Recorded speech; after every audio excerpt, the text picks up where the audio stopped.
Welcome. How can we provide evidence for the security of computer systems? This is the question that my collaborators and I have discussed in our paper, Mind the Gap. So let's start with a simple example. Let's say that you have an ATM, as many of us do. You probably want to provide some guarantees about the workings of the software on this ATM. So for example, if you allow the users to withdraw cash from the ATM, you might want to make sure that after they withdraw the cash, the new balance of the user is lower than the original balance. That's pretty reasonable. So what are the ways that you could provide evidence for this property? One of the ways is by using inductive methods. So these are experimental methods that can provide some empirical evidence for this property. For example, using attack research.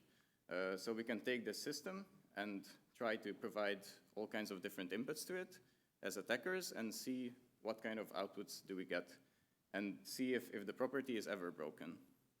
The thing with these methods is that if we have a successful attack, then the security property is definitely broken, and we're done with the experimentation. But if we only get failed attacks, then that can provide some support for this security claim, but we can never be sure, we can never guarantee that this security property holds for any given input. On the other hand, we can use deductive methods, so formal mathematical methods, on the model of the system. So in this figure, you can see the actual implementation, the physical system on the left in the square, and the model of the system on the right. So in this case, we can make a model of the ATM and then provide the property that we want to be enforced in some kind of mathematical notation. So for example, in this case, we can write this property about the balances with first order logic. And then we can use some kind of tool to prove whether or not this model satisfies this property. But the thing is, if we have this separate implementation and a formal model, the question arises, what is the deal with the connection between the two? Can we be sure that the security guarantees of the model also apply to the implementation? For example, these deductive models, they always use axioms as ground truths, and we can basically arrive at the conclusion, which is the security property starting from these axioms. But in the real world system, we can fundamentally never prove that these axioms also hold, because we can only prove things in the formal model, but we want to make sure that these axioms also hold in the actual physical system. And the only way we can do this is by using these inductive methods. So everything that I've said so far, this is not new. This is already established in the literature. For example, I can recommend the SOC paper by Hurley and van Oorschot that was presented at this conference a couple of years ago, where they summarized this inductive-deductive situation a lot better than I did now.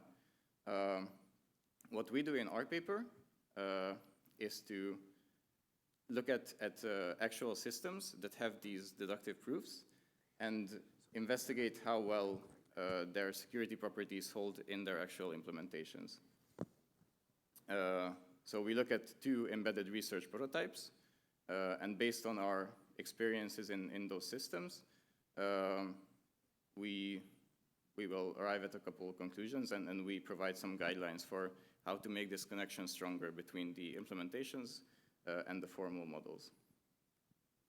Before I go further, I want to clarify that this research should not be viewed as questioning the value of these systems.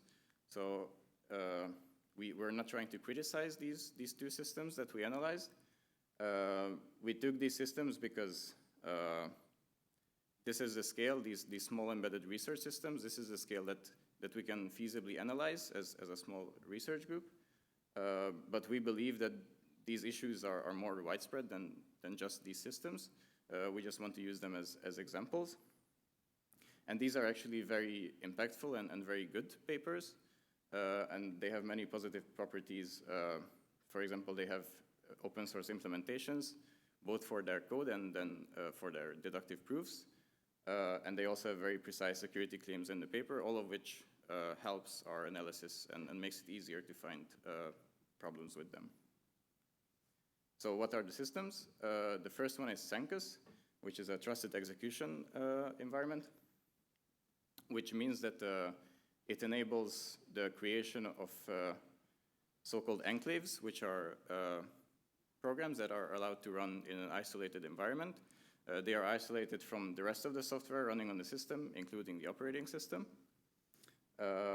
And this trusted execution environment, Sancus, has recently been extended with interrupt mechanism.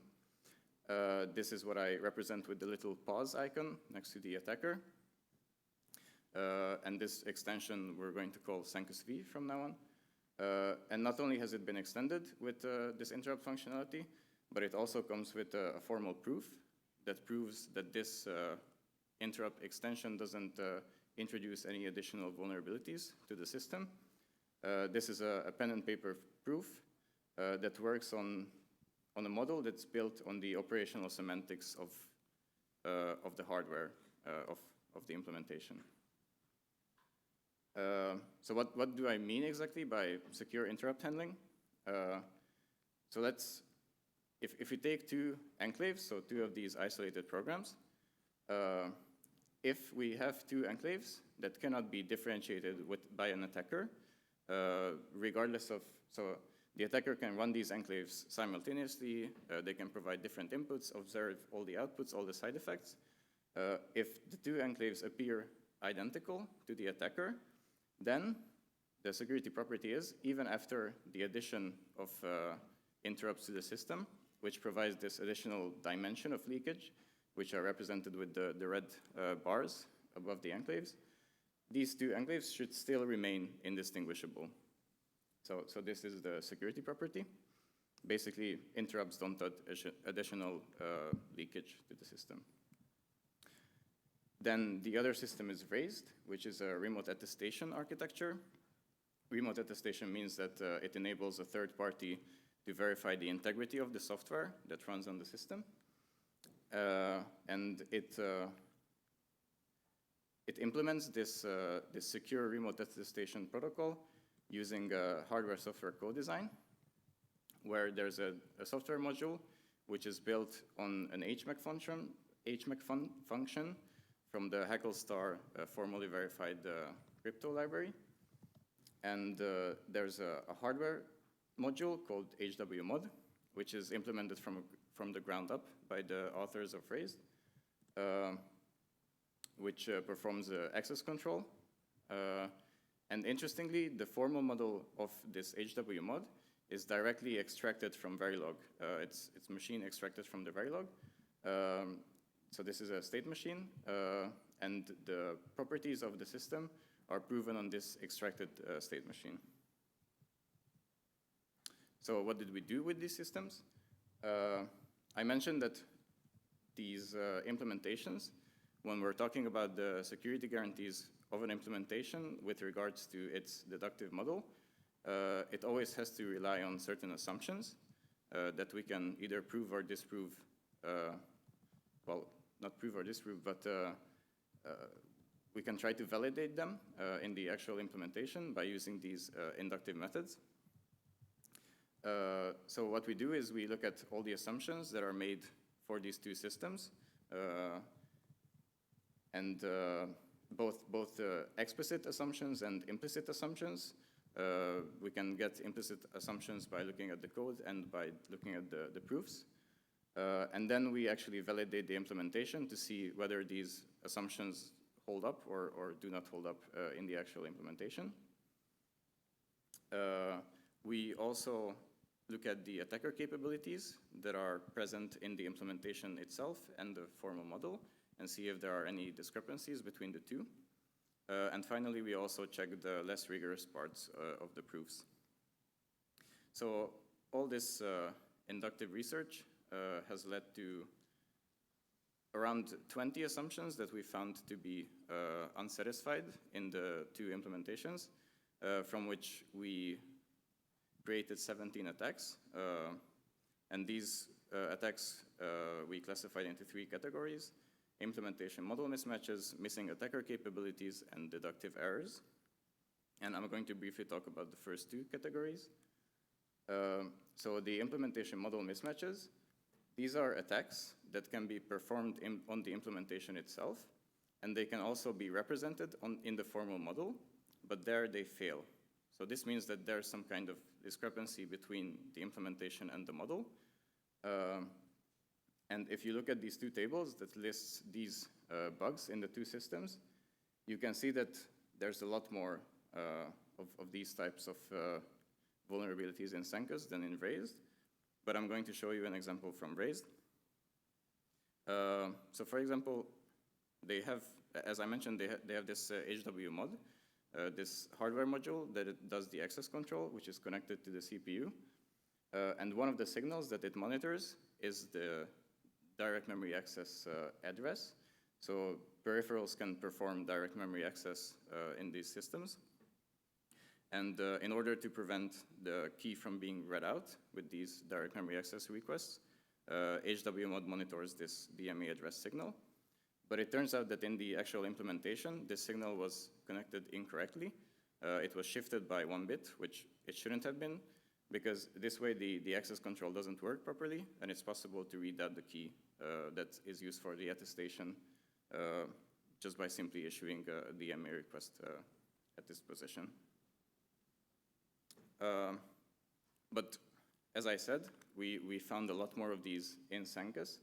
And this is largely thanks to the fact that Raised uses this automatic extraction of the model from the implementation, from the code. And this leads to much fewer mismatches. So in line with this, the guideline that we propose is to maintain this very systematic close connection between the implementation and the model. So this can be done either as they do it in Raised, by deriving the model from the implementation. You can also do it the other way around by deriving the implementation from the model. This is how, for example, Heckle star works. Or you can also do systematic testing where you execute the implementation and the model simultaneously with the same inputs and see whether they behave the same way. And you can combine this with fuzzing, for example. So the previous category, implementation model mismatches, while they lead to very serious vulnerabilities, they are usually quite simple mistakes that can be fixed. But the attacks that arise as a result of unmodeled attacker capabilities, these are usually more complicated, more innovative, and they're also more difficult to find because they require expert knowledge on the target systems and on the models. And as a result, they're also more difficult to fix. I can show you one quick example. We discovered a novel sidechannel attack that also uses these DMA requests, and that is applicable to both of these systems. So this sidechannel arises from the fact that the peripheral that uses DMA and the CPU itself are connected to the memory through a shared memory bus, which leads to a contention here. And this contention can translate to a timing difference based on whether the CPU or the DMA are accessing the memory at the same time. And this actually leads to a very fine-grained, cycle-accurate sidechannel on these specific systems. And how does this actually break the security property? Well, for example, in Senkus, we can have these modules that I talked about. So we have these 2 enclaves, and it's possible to have 2 enclaves that are indistinguishable if we only take the leakage that is provided by the interrupts. They are also indistinguishable if we provide the leakage, if we look at the leakage that is provided by the DMA sidechannel alone. But it turns out that if we combine the measurements taken with interrupts and with DMA, that actually influences what the DMA sidechannel leaks, and that allows an attacker to differentiate these 2 enclaves that should not be able to be differentiated. because these attacks are a lot more diverse and more complicated, there's, of course, no silver bullet for finding all of them. But we can provide some heuristics. For example, it makes sense to study the relevant attack literature when constructing these systems. Because, for example, some of the attacks we found were simple timing side-channel attacks or interrupt latency attacks that have been covered in the literature and could have been caught if they had specifically tested for them in these systems. It also makes sense to, instead of modeling complete attacks as one attack primitive or as one interaction, it's better to model basic attacker capabilities and a way of composing them, because this way it enables for more flexibility, and you could possibly even discover new attacks. And it's also very useful to audit the interfaces between different components, especially if those components lie on verification or trust boundaries, because I would say the majority of the attacks we found can be described as an interaction between one of these boundaries. And with that, I arrived at the end of my talk. I would invite everyone to check out our GitHub repository, where you can find all of the attacks that we describe in the paper. You can actually see them running in a continuous integration environment.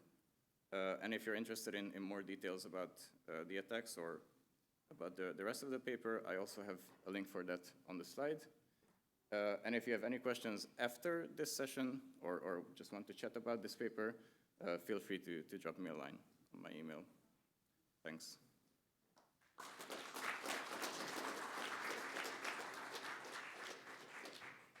We have time for one question. Okay, so I'm surprised by the implementation mistakes. Were they extremely subtle, or were they caused by designers saying it's been proved correct, so we don't need to do as much functional testing as we usually do? Sorry, do you mean some mistake in specific or just in general? In general, for the implementation mistakes that you found. Well, obviously, I cannot speak in names of the developers of these systems, but I think it's very possible that we take formal verification as a silver bullet. So we think that if the system has been formally verified, then maybe we can afford to be less rigorous with empirical testing on these systems. At least this is the impression I have. And I think in our paper we show that this is not the case, so we should still try to combine the two. Right. Okay, thank you. Thank you for the great talk.